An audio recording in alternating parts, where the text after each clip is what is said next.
welkom by die amptelike launch van die Sanlam Boland Cavaliers en die kit presentasie. Kom ons gee onsself 'n lekker hande klap. Ons is hier so vanoggend. As ek terugkyk op die journey wat ons gekom het, dan is dit voorware wonderwerk.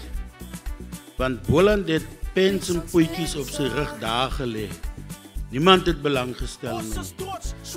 Nou ewe skielik is Boland onder leiding van coach Havies en die kaptein Turlo, Quentin van Rooyen, manne soos Philip, hulle almal praat nou oor Boland. Almal wil by Boland betrokke wees.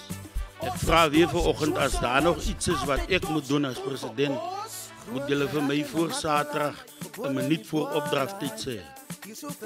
Ek is beskikbaar. As julle is dit soek, ek is daar. We want to grow everyone holistically. You know, if you want to come to Boland, it's not only about rugby. We want to make sure, me and Bernaldum spoke outside now what's happening after that with your family when you go home. So we want to equip you to be a great Sanlam Boland ambassador when you go to your community.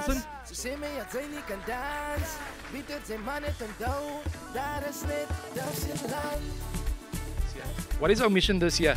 2025 for the Sanlam Boland Cavaliers is we need to finish in the top 4 of the SA Cup. That means we get a qualification into the Premier Division of the Currie Cup, the oldest rugby competition in the world. The next person is playing his 50th cap this weekend for the Sanlam Boland. Our captain, Mr. Thurlow Marsh. Onze trots, zoals een rots.